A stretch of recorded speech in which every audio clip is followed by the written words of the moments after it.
Ya karena di sini kita akan menggunakan software dan ya selagi software-nya lagi fresh untuk dibuka ya, somehow kadang-kadang itu bisa, nge-hang atau bisa berat gitu. Jadi, ini, software-nya lagi bisa dibuka, lagi cepat gitu koneksinya, jadi mungkin bisa, ke bagian ini di awal, seperti itu ya. Jadi sekarang kita akan, membahas tentang, case study, pressure transient analysis menggunakan software dan kita akan datanya, sendiri seperti itu. Jadi kita tidak, memakai data dari luar, tapi kita akan generate datanya sendiri, baru kemudian kita olah. Nah, di sini saya akan menggunakan software, Kappa dengan package-nya namanya Zapier, untuk melakukan, well test analysis. Sebenarnya ada beberapa software lain misalnya Pensys, tapi ini yang sekarang saya pakai day to day dan mungkin teman-teman kalau udah join oil industry menjadi reservoir engineer, mungkin juga bisa akan pakai software ini di company-nya masing-masing atau mungkin di kampus punya license yang official, ini yang available, teman-teman bisa, dapat apa namanya, lessons dari yang sekarang. Tapi, basic-nya kan sama. Basic atau fundamental dari pressure transient analysis itu sama, jadi mau pakai software apapun harusnya, bisa dan mungkin hanya tinggal familiarisasi aja. Nah, sekarang kita masuk di tahap awal, step satu main document options. Ya, di sini kita isi time reference-nya kapan well test dilakukan, seperti itu. Ini nggak begitu, kritikal gitu ya, jadi bagi beberapa engineer mungkin bisa di-skip aja. Termasuk juga information company-nya di mana, lapangan apa, sumur apa, dan lain sebagainya. Ini detail-detail yang nggak wajib diisi dan tidak mempengaruhi analisis. Kemudian unit yang akan kita pakai, mau pakai metric unit atau SI unit atau pakai field unit. Biasanya kalau di tempat saya bekerja, kita lebih banyak menggunakan field unit ya. Tapi, perusahaan seperti Pertamina setahu saya dia menggunakan, SI unit, jadi pakai meter dan lain sebagainya. Dan komen misalnya ada problem apa, mungkin lubrikator bocor atau mungkin flow meter bocor, ini bisa kita isi semuanya di komen, supaya nanti kalau file analisis kita dibuka oleh engineer lain, mereka pun bisa menangkap seperti itu dan tahu challenge-nya apa. Kemudian klik next. Nah, di sini kita melakukan pemilihan sebenarnya analisis kita itu, data-data paling fundamentalnya apa. Misalnya di sini nama case-nya dulu, nama well test-nya misalnya, exercise, oke. Kemudian tipenya apa? Standard, standard well test, atau interference test, atau mini fracturing. Nah, kita pakai yang standar. Dan tergantung dari reservoirnya kita bisa multi layer atau single layer. Biasanya yang paling basic itu single layer.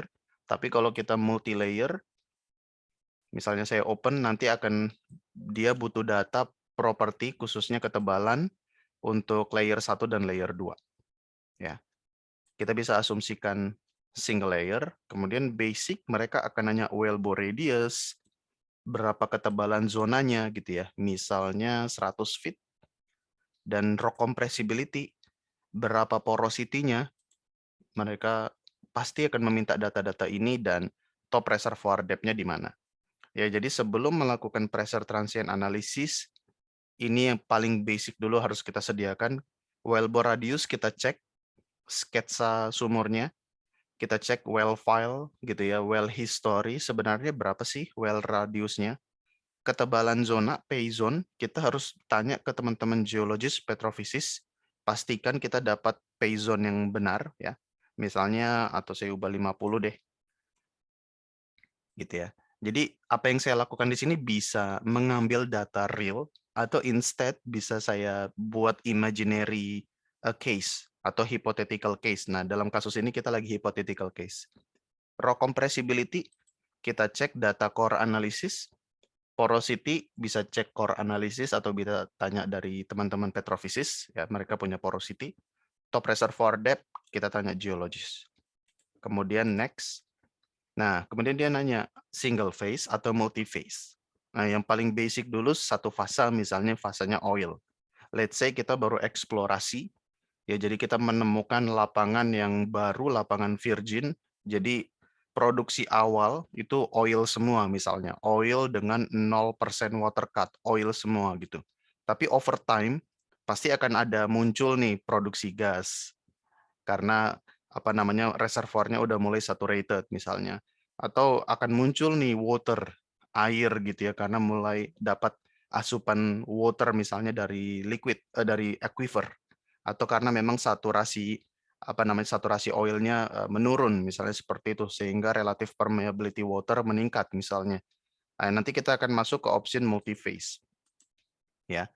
Multi-phase ini a little bit more complicated ya, tapi semua konsepnya itu sama dan konsep-konsepnya itu berangkat dari yang paling basic assumption yaitu single phase.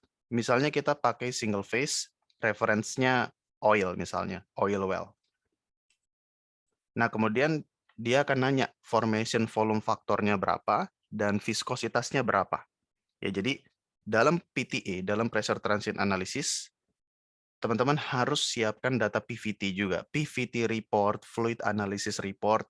Ini most of the time pasti ada. Satu reservoir minimal pasti punya satu.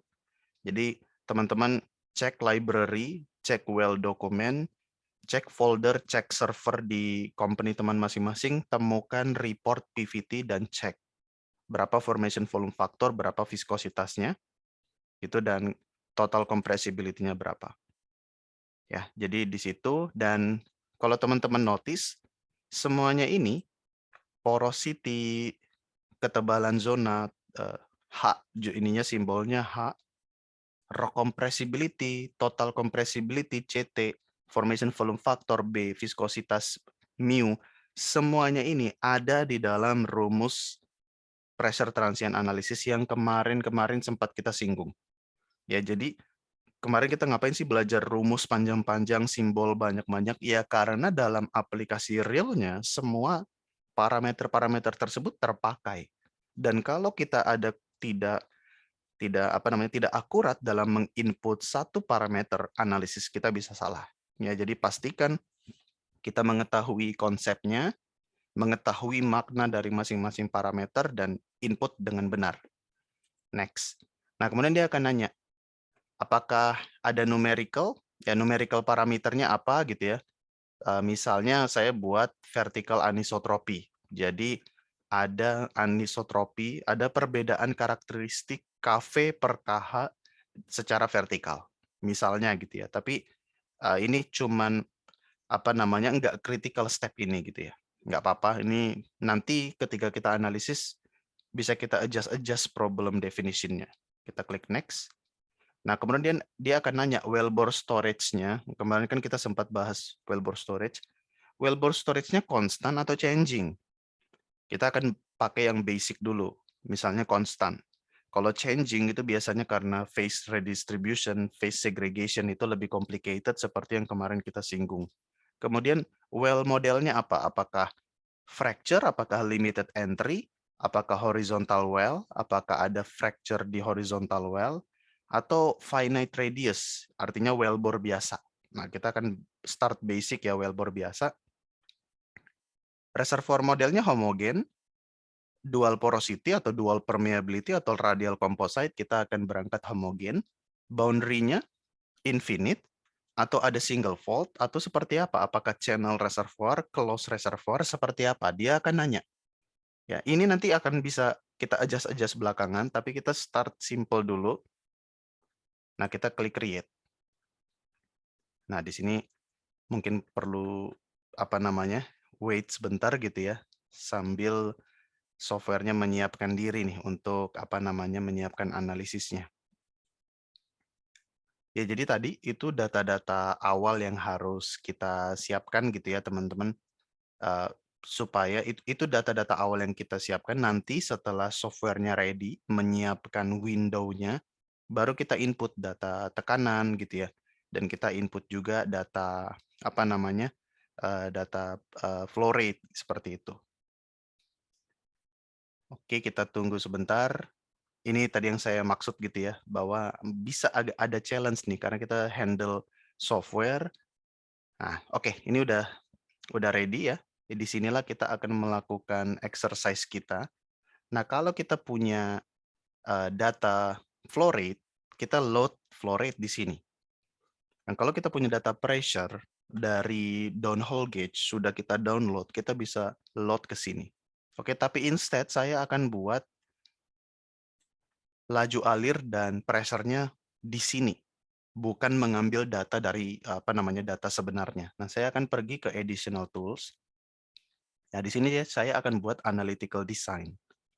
Ya, analytical design, jadi kita akan mendesain dengan menggunakan software. Nah, saya tekan analytical design. Oke. Nah, kita akan menciptakan kasus kita sendiri. Pertama, kita akan bilang wellbore kita konstan, sumur kita vertikal, reservoir kita, kalau saya buka drop down-nya di sini, homogen, boundary model saya infinite. Oke. Kemudian initial pressure saya 5.000, transmissibility-nya sekian, permeability saya misalnya 50 atau 100 milidarsi, ketebalan 50 feet, dan porositas 18%. Nah, seperti itu. Kemudian saya akan ciptakan historinya. Saya mengalirkan sumurnya berapa lama dan kemudian shut in berapa lama. Nah, di sini ada test design history. Jadi, again, saya yang membuat well test saya sendiri.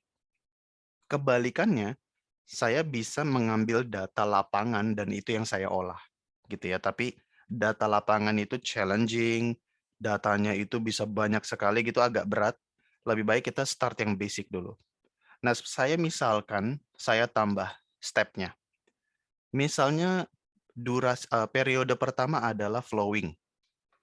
Flowing misalnya 5 jam dengan laju alir misalnya 200 stock tank barrel per day. Add step, misalnya 5 jam berikutnya saya matikan sumurnya, flow rate-nya 0. Ya. Kemudian saya add lagi, 5 jam saya alirkan lagi, tapi laju alir saya naikkan flow rate-nya menjadi 500. Oke, kemudian add lagi, 5 jam lagi, saya matikan lagi sumurnya. By the way, ini yang biasa kita lakukan di dunia nyata ya. Jadi 5 jam mengalir, 5 jam dimatikan, 5 jam mengalir tapi flow rate-nya berbeda, 5 jam lagi dimatikan, dan seterusnya. Biasanya 4 kali periode aliran, baru build up yang panjang. Gitu ya. Jadi case yang saya buat, walaupun ini hypothetical, tapi ini reasonable. Ya, dan practical, bukan case yang dibuat-buat, nggak make sense, nggak ya. Jadi teman-teman still bisa mengambil learning dari sini. Kemudian 5 jam lagi dialirkan, flow rate misalnya jadi 800. Ya. Mengapa sih kita perlu variable rate ini? Supaya kita tahu sebenarnya performa sumur kita ini berapa, seperti apa gitu. Kalau kita cuma satu flow rate, satu laju alir, kadang-kadang kita masih bisa misinterpretation. Ya. Coba kita naikkan lagi laju alirnya, ada nggak pengaruhnya? Kalau dibandingkan dengan hanya satu nilai laju alir. Jadi that's why kita biasa lakukan variable rate. Kemudian kita matikan lagi 5, kemudian shut in ya. Ini variabel terakhir 5 dan menjadi dia misalnya 1100. Ya, 1100. Kemudian add, langsung saya matikan misalnya 3 hari, 72 jam. Ya. 0. Inilah yang namanya the main primary build up. Ya. Dalam well test biasanya kita ada lakukan build up yang cukup panjang karena itu yang akan menjadi step pressure transient analysis kita yang paling utama. Jadi kita selalu biarkan terakhir ada build up yang cukup panjang. Ya sebenarnya baik flowing maupun drawdown itu sama-sama menimbulkan pressure transient dan dua-duanya bisa kita analisis pressure transientnya. Kita bisa dapat reservoir model, boundary model untuk sumur mengalir atau sumur mati. Tapi ya teman-teman tahu, kalau sumur mengalir, itu banyak uncertainty, ketidakakuratan, challenge terjadi. Misalnya alat ukurnya bisa error gitu ya. Pengukuran laju alirnya bisa miss gitu, bisa tidak presisi. Jadi ada problem kalau kita mengutamakan mengambil pressure transient analysis itu dari periode mengalir. Nah, yang lebih sering kita lakukan, kita analisis pressure transient dengan menggunakan kondisi sumur mati. Karena kalau sumur mati, kita tidak lagi bergantung kepada bacaan laju alir dari flow meter. Dan flow meter itu seringkali nggak stabil gitu ya. Plus, dinamika wellbore ketika produce itu nggak bisa dalam dunia nyata, nggak pernah bisa dalam 5 jam 500 itu konstan terus. It's impossible. Pasti naik turun, ya. Naik turun. Laju alir itu secara dalam dunia nyata itu pasti naik turun, nggak pernah exactly 500 konstan 5 jam penuh, nggak mungkin. Nah, jadi ada banyak sumber atau challenge yang kita temukan kalau kita mengambil data flowing untuk pressure transient analysis. Tapi kalau build up, namanya sumur mati dimatikan, pasti kita bisa yakin nggak ada aliran. Ya, pasti nggak ada aliran. Kalaupun ada aliran, itu mungkin karena kebocoran dan mungkin minor. Ya. Dan kalau dia mati, kita nggak lagi bergantung sama pengukuran laju alir. Kita sekarang bergantung sama pengukuran tekanan. Nah, pengukuran tekanan, alat ukur tekanan itu biasanya precise. Yes, sangat-sangat reliable alat ukur tekanan. Jadi kita bisa cukup tenang.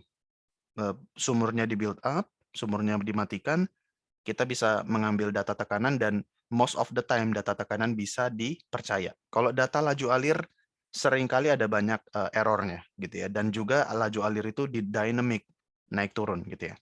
Nah, kemudian sudah oke, 72 jam kita matikan, klik oke. Ya, udah masuk historinya, kemudian kita generate. Jadi seakan-akan saya menginput data aktual ya, padahal datanya saya buat sendiri. Nah, kita lihat apa yang akan terjadi. Oke, ini history plotnya ya. Ini teman-teman lihat laju alirnya naik turun ya. Oke. Kemudian, nah, jadi di sini teman-teman. Jadi laju alirnya pertama segini, kemudian saya matikan, kemudian saya hidupkan lebih tinggi alirannya, turun lagi, lebih tinggi lagi, turun lagi, lebih tinggi lagi, baru build up. Ini adalah inputnya, ya, input data, laju alir. Nah, software dan model yang sudah kita pilih akan memperkirakan tekanannya itu kira-kira seperti apa. Nah, seperti ini kira-kira. Ini adalah pressure yang saya generate, yang saya ciptakan dari software. Nanti saya akan bisa menginput data di dunia nyata gitu ya. Misalnya saya melakukan real well test, terinput di sini, dan kita akan lihat pressure-nya itu matching atau enggak. Kalau pressure-nya belum matching, berarti modelnya harus kita adjust sampai matching. Ya, jadi teman-teman lihat ya. Kalau mengalir tekanan pasti turun karena drawdown. Kalau mati pasti tekanan naik karena build up. Nah, sekarang kita ekstrak delta P. Ya, ingat kemarin kita ada delta P dan ada delta P derivatif. Saya sekarang akan ekstrak delta P dan delta P derivatif. Saya klik tombol ini. Dia langsung secara otomatis memberikan saya log-log plot. Ya. Sumbu vertikal adalah pressure differential, sumbu horizontal adalah time. Ini exactly time, ya. Time dengan satuan waktu. Untuk yang vertikal adalah differential pressure dalam satuan PSI. Klik on OK. Nah, kalau sudah teman-teman dapatkan model log-log plot seperti ini sebenarnya sudah sangat gampang gitu ya. Kita ambil analisis yang paling basic dulu. Oke. Jadi kita akan pakai garis putus-putus ini. Ini salah satu metode well test analysis yang cukup sederhana gitu ya. Nah, ini namanya tools. Misalnya saya unshow tools ya, dia akan hilang. Nah, ini toolsnya. Ada dua tools yang saya pakai. Yang pertama, tools wellbore storage dengan kemiringan 1. Ya, wellbore storage yang normal itu pasti kemiringannya 1. Jadi saya bisa pindah-pindahkan garis slope 1, kemiringan 1 saya ke kiri atau ke kanan sampai saya menemukan wellbore storage. Nah, tentu saja saya taruh wellbore storage di sini ya. Nah, kemudian garis horizontal dengan slope 0 itu menunjukkan radial flow. Nah, radial flow ini penting seperti saya sudah jelaskan karena di dalam radial flow ada data permeability. Nah, saya bisa naikkan ini, naik turun sampai saya temukan radial flow di mana, tentu saja di sini. Nah, saya punya tools-tools lain ya, misalnya saya open di sini, saya bisa menciptakan tools untuk dual porosity, untuk fault, tapi saya nggak ada di sini kasusnya karena memang kasus kita masih basic, tidak ada dual porosity dan tidak ada apa namanya fault dan lain-lain. Kalau saya punya fault atau dual porosity misalnya, saya klik di sini, klik OK, saya akan punya tools tambahan. Nah, di sini tools tambahan. Dan teman-teman ingat ketika saya bahas reservoir model dual porosity ditandai dengan adanya transisi lembah seperti ini. Kalau lembahnya dalam ada maknanya, lembahnya pendek ada maknanya, lembahnya muncul cepat ada maknanya, lembahnya muncul belakangan ada maknanya. Ya. Nanti kalau kita bisa punya kasus reservoir dual porosity, kita bisa pasang tools-nya ini. Tapi dalam kasus kita tidak ada. Jadi saya uncek, pilih homogen. Kemudian misalnya saya punya single fault. Seperti apa responnya kalau single fault? Saya klik OK. Nah, teman-teman ingat, single fault kemarin ditandai dengan slope setengah atau seperempat di ujung. Ya, kalau kita punya itu di ujung, di waktu-waktu akhir itu menunjukkan biasanya ada patahan. Nah, di sini gitu ya. Jadi saya bisa move ke kiri, ini artinya kita dekat dengan patahan, jadi pressure transient cepat berbenturan dengan fault, atau muncul belakangan, ini artinya fault-nya agak jauh, gitu ya. Pressure transientnya merambat, pressure wave-nya merambat, sampai akhirnya di tempat yang jauh di sana dia bertemu dengan fault. Tapi kasus kita tidak ada gitu ya. Semoga masih ada sempat waktu gitu untuk mencoba kasus lain. Klik OK. Nah, kemudian saya akan munculkan results in plot, atau mungkin yang lebih bagus adalah results in plot, ya udah di sini dan results. Ya, ada beberapa cara untuk menunjukkan results, tapi mungkin ini yang lebih cocok atau show tools parameter. Nah, ini mungkin ya. Jadi teman-teman bisa melihat yang atas atau yang bawah sama aja. Jadi intinya dia bisa memunculkan parameter atau mungkin kita fokus ke sini dulu. Oke. Nah, C itu wellbore storage constant, K itu permeability. Jadi ini salah satu teknik analisis yang pertama yang simple gitu ya. Teman-teman lihat kalau saya turunkan horizontal line ini, permeability akan turun, akan naik. Seperti yang saya bilang kemarin, kalau permeability besar, biasanya garisnya itu ada di lokasi bawah. Atau kalau garisnya ini terletak di bawah-bawah, permeability artinya tinggi. Gitu ya. Atau kalau saya naikkan ke atas, permeability akan turun. Teman-teman lihat di sini ya. Jadi kalau saya punya kasus low permeability atau tight reservoir, maka nanti log-log plot saya akan berada di agak ke sisi kanan dari kurva dari chart ini gitu ya.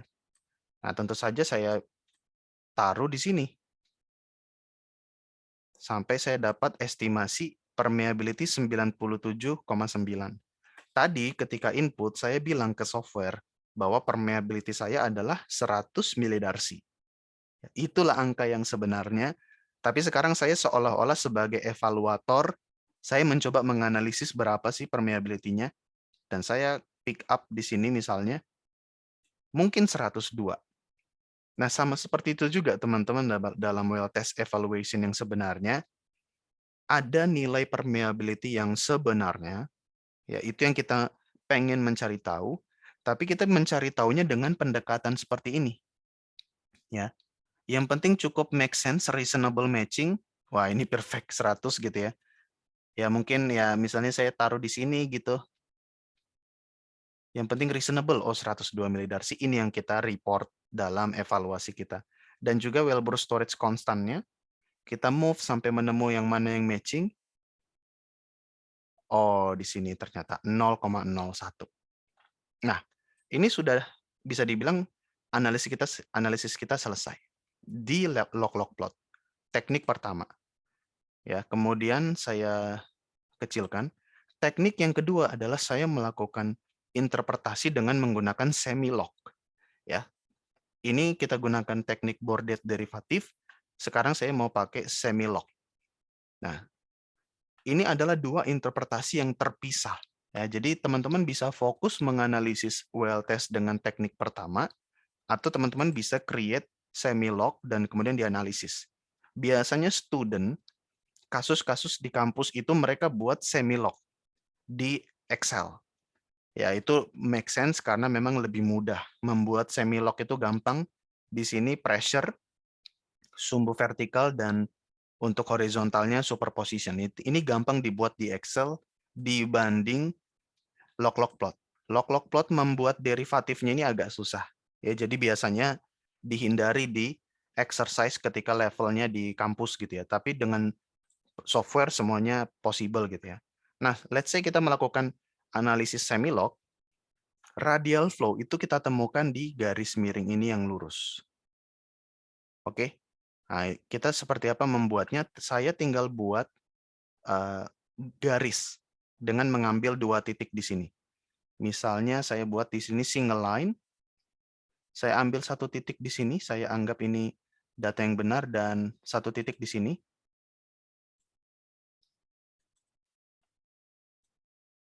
Oke, bentar. Atau di sini ya, saya ngambil di sini. Jadi zona yang saya merahi, saya mau ngambil regresi di situ. Boom, saya menciptakan single line, dan saya akan menginterpretasikan nilai permeability saya dari garis lurus ini, dan saya bisa munculkan results in plot. Nah, menurut teknik ini, teman-teman, permeability-nya 84. Lumayan mendekati, tapi ingat, di sini ada keterbatasan. Nilai yang benar adalah 100 milidarsi. Tadi dengan log-log plot, saya lebih mendekati 102 atau 97 gitu ya. Nah, teknik saya yang semi-log, cukup praktikal, cukup membantu, tapi dia agak sedikit miss. Ya, agak sedikit miss. Tapi ini sudah cukup membantu, apalagi di periode di mana belum ada teknik dengan cepat membuat derivatif. Mereka hanya bergantung kepada semi-log, Horner plot misalnya gitu ya. Dan ini sudah cukup reasonable lah. Kemudian kita bisa juga ubah-ubah sebenarnya kemiringannya. Kalau mau 100 mungkin saya taruh di sini nih. Nah, di sini permeability-nya sekarang 91,892. Ini lebih make sense. Tapi ingat ya teman-teman, di sini sangat possible subjektivitas nih. Ya, ada mungkin yang taruh di sini, dia membuat di sini gitu ya. Dan ini misalnya sekarang ya masih 92. Tapi ya lumayan bagus lah, sudah mendekati 100 milidarsi. Nah, ini teknik yang kedua ya, menganalisis menggunakan semi-log. Jadi saya sudah pakai log-log plot dengan teknik garis dan juga semi-log dengan teknik garis. Ada teknik yang ketiga yang lebih advance lagi, namanya analytical matching. Ya, analytical matching kita langsung bergantung sama uh, teknik di software, secara otomatis dia mencari titik yang paling matching itu seperti apa. Misalnya saya buat aja analytical matching di sini ya, saya klik analytical matching, kemudian saya taruh asumsi atau dugaan saya, well bore saya anggap konstan, well bore well model vertical well, reservoir homogeneous, boundary-nya infinite. Baru saya generate, dan langsung teman-teman bisa lihat di sini tercipta garis merah, itulah simulasi saya, dan kasusnya di sini perfectly match. Ya, make sense ya. Perfectly match karena saya mengambil datanya juga data generate yang dibuat oleh software sendiri. Jadi ya pasti pasti apa namanya pasti matching. Nanti kalau dalam dunia nyata data yang saya input ini lebih lebih apa namanya lebih kasar lagi, lebih sporadik lagi gitu ya. Lebih susah gitu.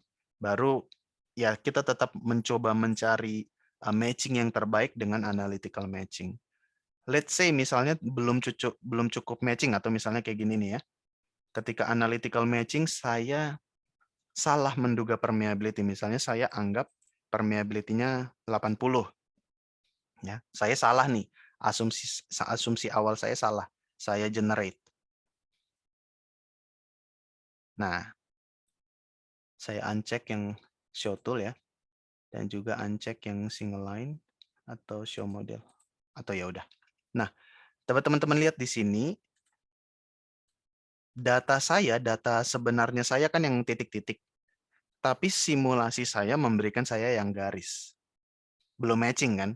Nah, itu belum matching. Inilah yang biasa terjadi. Jadi, eh, karena belum matching ya kita masih berusaha untuk menjaga atau mengejar supaya matching itu tercapai gitu. Misalnya, ya ini seperti ini. Saya akan mengimprove matching saya. Saya klik improve. Ya, ini mirip seperti history matching dalam reservoir simulation ya, tapi ini dalam skala yang lebih kecil, yang lebih sederhana. Kemudian saya mengimprove, ada parameter-parameter apa yang saya pilih boundary atau limit minimum, base, dan maksimum. Nanti software akan regresi di antara limit itu sampai matching tercipta. Nah, saya klik run. Nah, software akan mencari regresi sampai akhirnya perfectly match. Ya, kembali ke perfectly match dan hasilnya di sini. Ya.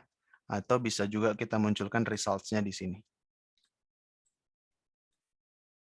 Oke, jadi dia akan memberitahu pressure-nya berapa, permeability-nya berapa, skin faktornya berapa, dan lain sebagainya. Radius investigation-nya berapa. Di sini dia bilang radius investigasinya 3.300 feet.